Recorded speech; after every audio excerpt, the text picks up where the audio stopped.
My name's Caroline Kavanagh, and I'd like to share with you a little story about limiting beliefs. Now, if at the end of this story you can relate to some of this and you realise that you've got some limiting beliefs that are stopping you from living your life to the full, then carry on listening, and I'm going to go through some hints and tips, some techniques that I know work to help remove limiting beliefs. If at the end of the story, however, you can put your hand on your heart and say, yay, I am living life to the full, then go with my blessing and have a fantastic day. So let me tell you my little story. It's a couple of weeks ago now, and I'd got two children at home that had more energy than the house could cope with, so we set off to the local village rec with a ball. My daughter, who's aged 12 going on 25, wanted to practice netball. She'd got a forthcoming trial for her school team. My son, however, who's 11, is a football fanatic, and anything that's not either tied to the floor or doesn't run away quick enough gets kicked. So we start off with the netball, passing the ball between Nadia and myself, but anytime Eden gets in the way, the ball gets dropped to his feet as he starts dribbling round us. So you can probably guess it didn't take very long before absolute anarchy has set out. One's trying to throw the ball, the other one's trying to kick it. They both really want to get in each other's ways. Really not working. Stressed mum. Look across the rec and I could see three other boys who had also got a football at their feet, who were all sitting on the ground looking a bit fed up. So I said to Eden, my son, look, why don't you go over there and play football with them for a minute so that Nadia and I can play some netball, and then I'll play with football with you later. I said, there's only three of them, so actually, if you go over, that's, two teams of two, fantastic. And he looked across and went, I can't. Why? You like football. You actually know two of those three kids. You used to go to school with one of them. No, I can't.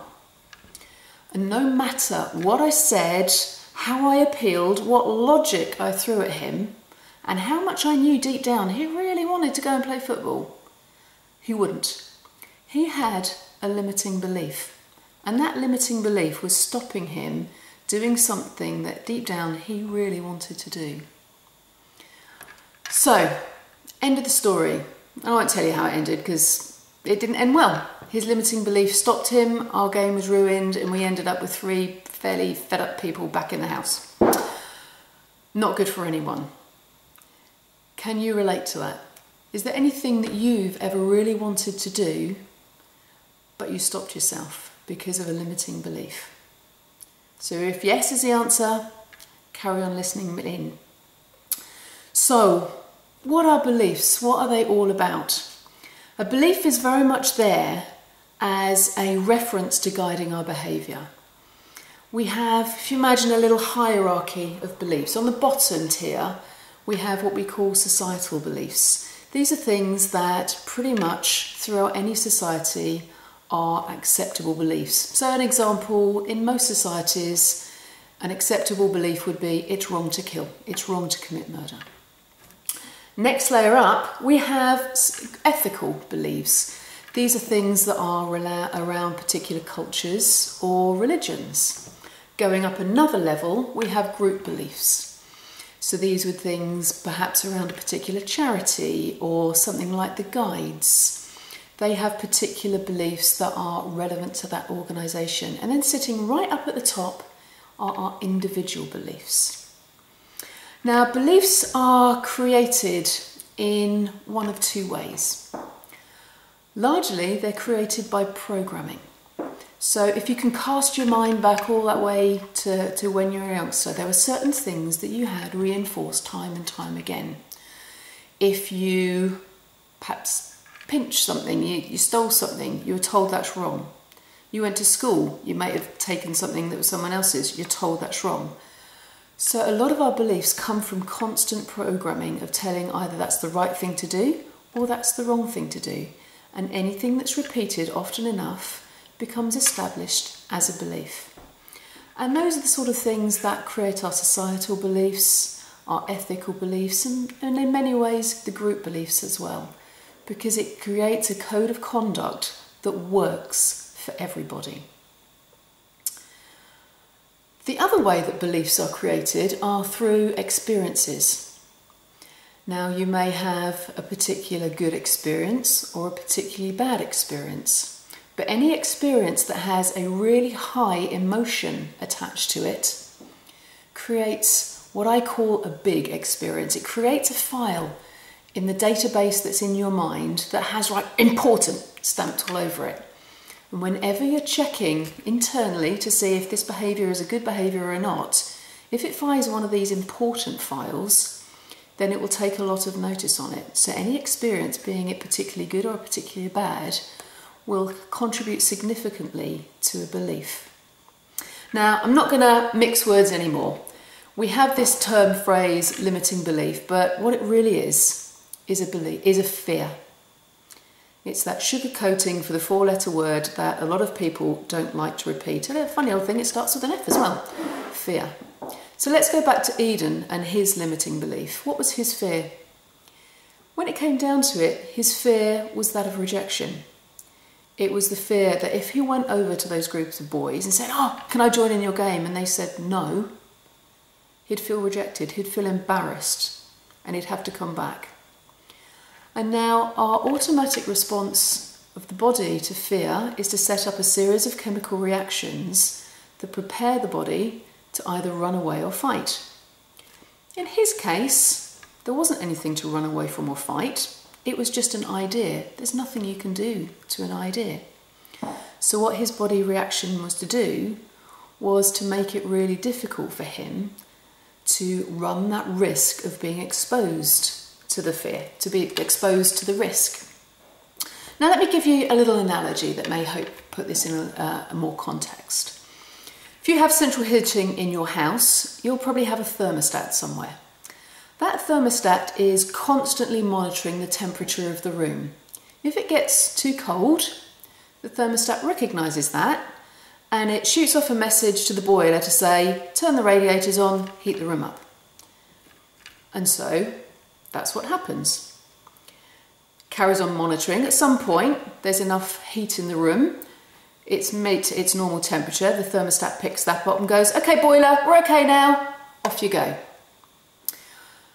How does that relate to us? If you were to imagine the thermostat is like your mind, it's monitoring all the time. And one of the things it's monitoring an awful lot are your thoughts. So in Eden's case, with his football, his mind picked up this thought, if they say no, I'll feel like a complete wally. And that will be really uncomfortable.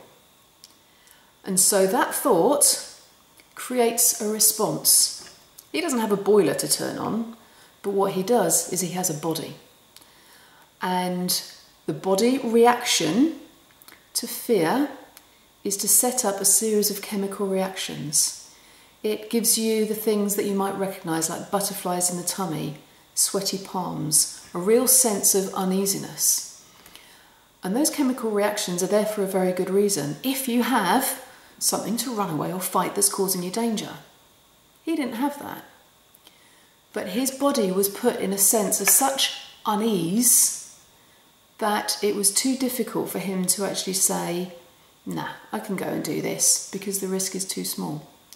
So his body had put in place all of the things that needed to be done to protect him from the risk of being made to feel stupid, being rejected. And you know what? It was phenomenally successful because he didn't go over there, he didn't ask the boys, he wasn't rejected. So straight away, if you think back to what I was saying a few minutes ago about programming, what's happened is his thought of, I might be rejected, it would be embarrassing, has come up with a solution. Well, don't do it then. Perfect. Not embarrassed, sorted. And as soon as we went home and there was no more risk of rejection, he was absolutely fine again. All those symptoms went away. However, there was then that other part of him that was really fed up because he hadn't had a game of football. And actually, he was pretty miserable for the rest of the evening, making most of us miserable as well, I like to add to it as well. But the problem at that point is the thermostat was said, well, I created the right temperature, I prevented you from being rejected, what's the problem? Program created. So,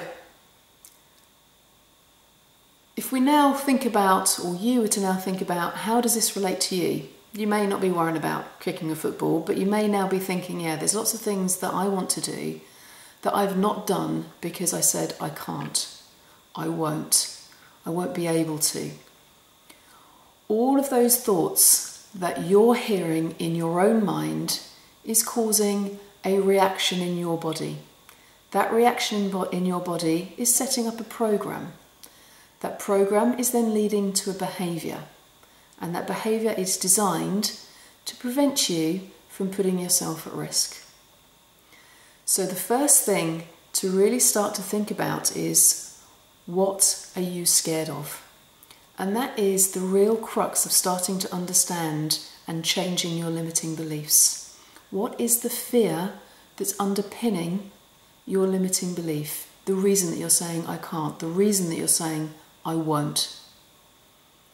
Is it a fear of rejection? Is it a fear of failure, which is a very common one? And you know that's okay, because we need to have fears. It's a very good thing. Otherwise we'd put ourselves at risk too often. Once you understand the basis of your fear, it then allows you to actually look at it from a different angle. Had Eden had the maturity and this knowledge to then say, okay, what's worse, the risk of getting rejection or the positive side of actually being able to have a really good game of football? And when I look at that risk of rejection, I know two of those guys, they'd probably quite like me to play football because they know I'm a good football player, would constantly reduce the risk until ultimately you get to the point where you went, let's just go and play football. Let's just do it. But you have to start by understanding, what is the fear about? And so to understand and start now, once you've got the root, what is your fear about, you can start putting in place some of the remedial actions. And there's three things that you can really look at. Firstly, start to understand, what programming have you been exposed to, have you been doing to yourself to create this limiting belief?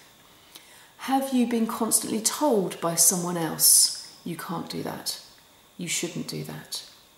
Let me give you an example of my own life. I, as a child, constantly heard, you must eat everything on your plate. Waste wasn't allowed in our family. Everything that was on your plate, you had to eat. And so I carried that belief with me that it was wrong to waste food, to the point that actually I was starting to put on weight because I was overeating, because every time I got something on my plate, I had to finish it, whether I was full or not. And it took me until my early 40s and learning what I did through the hypnotherapy training that I have to understand that I'd been programmed. So that's something, a place for you to start looking at. What may you have heard that has programmed you, leading to your limiting belief that you have now? You may have had an overbearing parent, a demeaning teacher that told you over and over again, you can't, you're stupid, you won't be able to do that. Once you have that knowledge, that's a massive, massive step forward. Also, under this title of programming, be aware of the programming that you may be doing to yourself. Are you constantly saying to yourself, I'm no good at that, I'm rubbish at presenting, I'm no good, I always have a dry mouth every time I present, I always get my words muddled. And so you're aware now that your body is very good at responding to those thoughts. You can say, yeah, I can do muddled words, I can do dry mouth, let's do that.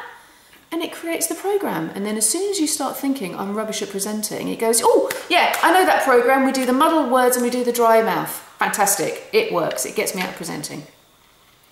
So be aware of what programming you may be doing to yourself. Listen to your own language. Ask friends, family, colleagues to pick you up if you're saying things like, I can't, I'm not good at, I won't be able to. and change that language. Change from I can't to I could, I might be able to, and ultimately I can. Which leads me on to reprogramming. One of the greatest ways to very quickly overcome limiting beliefs is to reprogram yourself. And that is to start repeating over and over again the new belief that you want to have.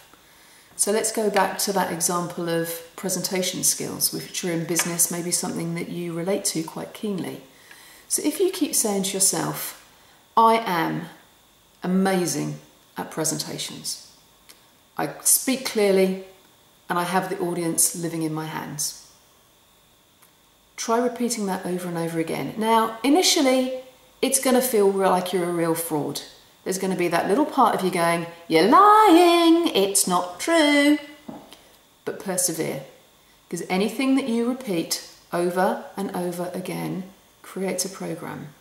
And you will notice a change.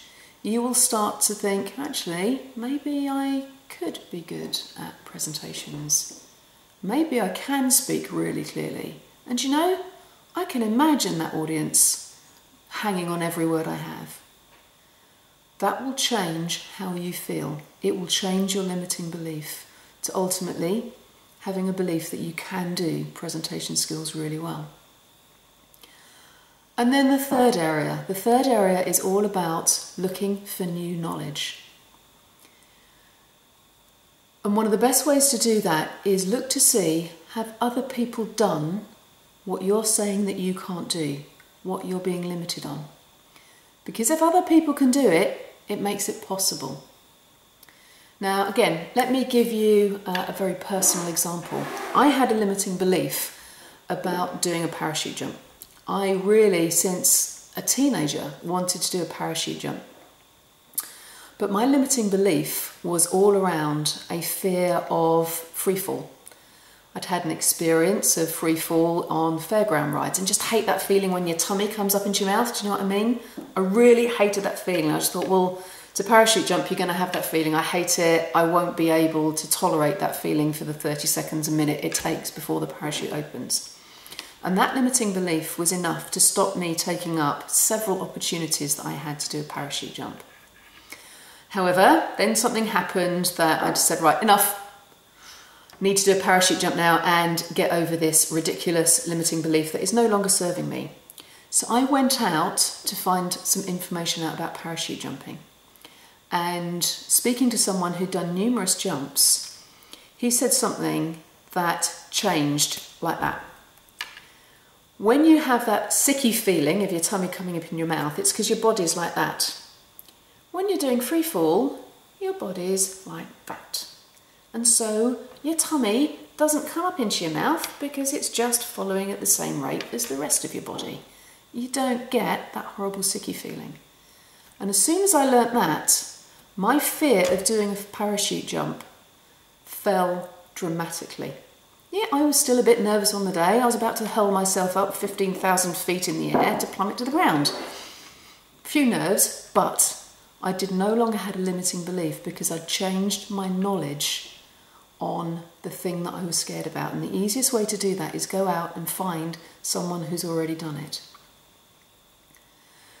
It's not that long ago, relatively, that people thought if you sailed off the edge of the ocean, the horizon, that's what it's called, isn't it? If you sailed off the end of the horizon, you'd fall off the edge of the world.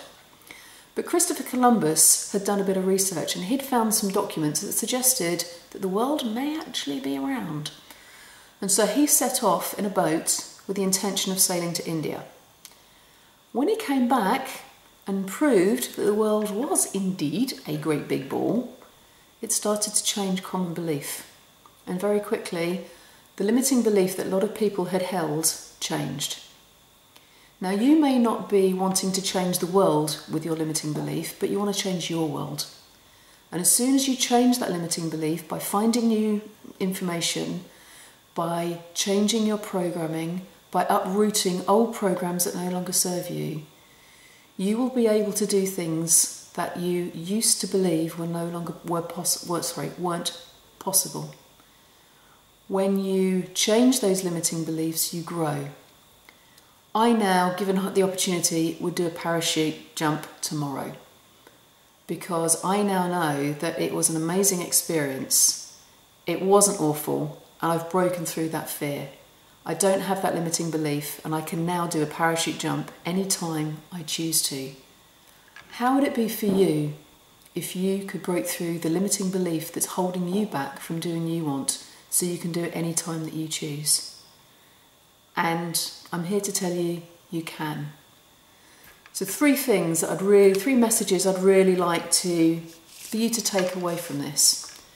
If you want to get rid of your limiting belief and live your life to the full, first thing to do is identify the fear that is lying underneath your limiting belief. Second thing to do is monitor your language. Change what you're saying to yourself. And the third thing is go and get new knowledge. Really look into, investigate people that can do that thing that you want to do. Learn new information, because that information will start to change the programming, will start to change the experience that you have. Now, if all of those things still don't work for you, it may be that your programming goes back very deeply, in which case I'd strongly recommend looking into hypnotherapy, which is a fantastic technique in getting down to those deep-seated roots and desensitizing the emotions that have become attached to them. However, there is also something that I can offer you as well. As a hypnotherapist, I also run some courses that I'd be delighted to help people to overcome their fears. Because let's move away from move away from limiting belief. What we're really talking about is removing fears. I have an online program that you can self-study, and there will be a choice either to self-study completely on its own or to have input with me as well. And to find out more about that, please go to my website, which is anxietyalchemy.co.uk. There is also a book which is called Anxiety Alchemy, which you can access from my website or is also available on Amazon. And by following the Anxiety Alchemy process, it will allow you to take yourself from the position of fear to a position of confidence. And in that position of confidence, there is no room for limiting beliefs. So thank you very much for listening. I hope you have learnt something. I would love to have some feedback, hear your ideas, hear your thoughts, and hear your successes. And if you're interested in partaking in any of my programs, then please just drop me a line and we can schedule a chat so I can tell you more about how it all works. And I look forward to speaking to you again soon. Bye-bye.